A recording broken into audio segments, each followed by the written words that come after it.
नमस्ते, म छितेन तपाईहरुलाई स्वागत गर्छु मेरो च्यानलमा। आज चाहिँ म कुखुराको मासुको अचार बनाउन गइरहेको छु। ल सुरु गरौँ है त मासु म्यारिनेट गर्नबाट। सबभन्दा पहिला आधा चम्चा नुन, त्यसपछि आधा चम्चा हर्दी, त्यसपछि आधा निम्बुको रस,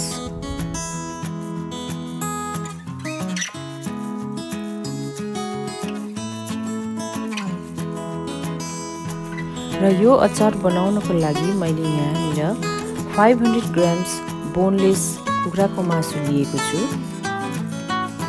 अब यस मासुलाई सफा हातले मजाले मिक्स गरिदिने।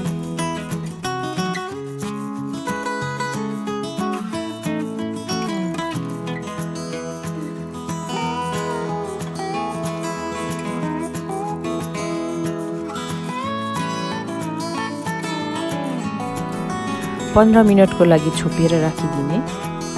15 मिनट बाद अब सबै कुखुराको मासुलाई यसरी मजाले डिप फ्राई गरिदिने। डिप फ्राई गर्दाखेरि अलिक तेल निकै नै हाल्नु होला।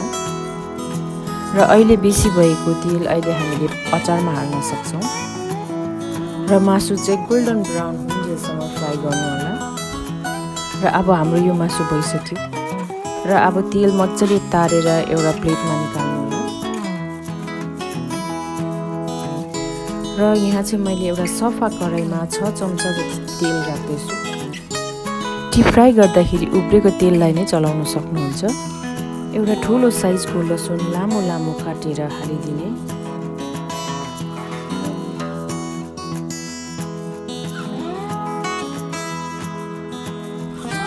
कुटेको अदुवा 2 चम्ची। तपाईहरुले यसलाई लामो लामो गरेर काट्नु पनि सक्नुहुन्छ। अब यसलाई एकछिन रातो हुने गरेर पकाउने। अनि त्यसमा फेरि हामीले अघि फ्राई गरेको चिकन एड गर्ने। त्यसमाथि जिरा धनियाको धुलो,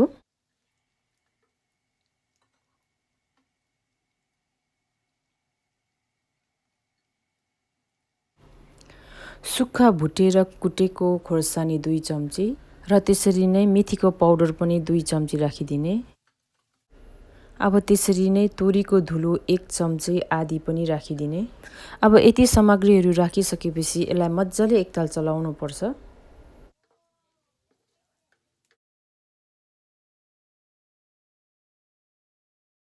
र तपाईहरुलाई अलिक सुक्खा भएको जस्तो लाग्यो भने तपाईहरुले यसमा अलिकति तेल फेरि थप्न सक्नुहुन्छ। अब अलिकति नुन पनि फेरि थपिदिने। तर यो पाली थप्दाखेरि अलिकति याद राखेर थप्नु होला, किनभने हामीले म्यारिनेट गर्दा पनि अघि नै अलिकति नुन हालिसकेको छौं। र 1 चम्ची डार्क सोया सस पनि लिने।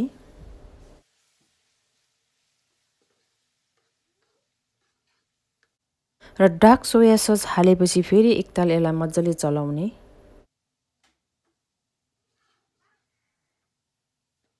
र हेर्नुस् त तपाईहरुको अचारको कलर एकदमै राम्रो भएर आइसकेको छ। अब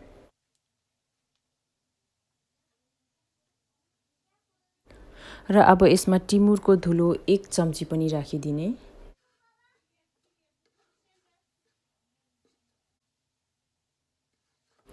चाट मसला 2 चम्ची,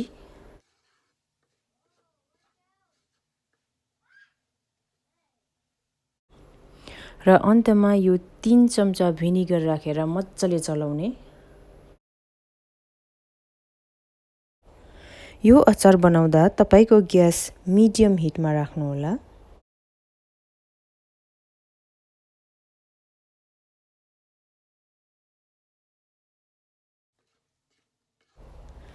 र यो अमिलो अमिलो पिरो पिरो मिठो अचार तपाईहरुको रेडी भइसकेको छ। अब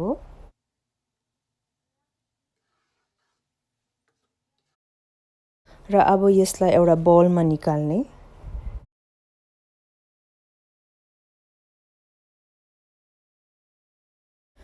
अब यसलाई चिसो हुनु दिनुपर्छ।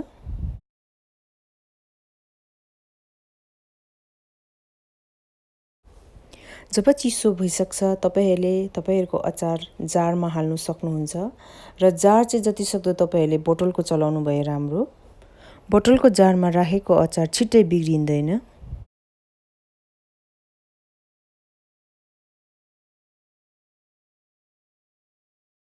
यदि तपाईहरू जाडो मौसम भएको जग्गातिर बस्नुहुन्छ भने यो अचार तपाईहरूले 1 महिनासम्म राखेर खान सक्नुहुन्छ।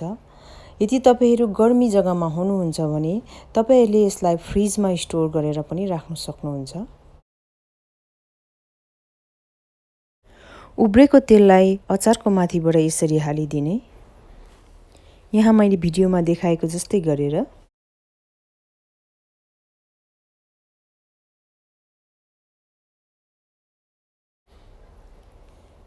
तपाईहरूले यस अचारलाई बनाउने बित्तिकै पनि खान सक्नुहुन्छ। र हेर्नुस् त मासुको अचार बनाउन कति सजिलो छ। ल है त आजलाई यति नै। भिडियो हेरिसकेपछि सब्स्क्राइब गर्नु चाहिँ नबिर्सिनुहोस् है त। अनि लाइक र कमेन्ट्स पनि गर्नुहोस्। Thank you. By by.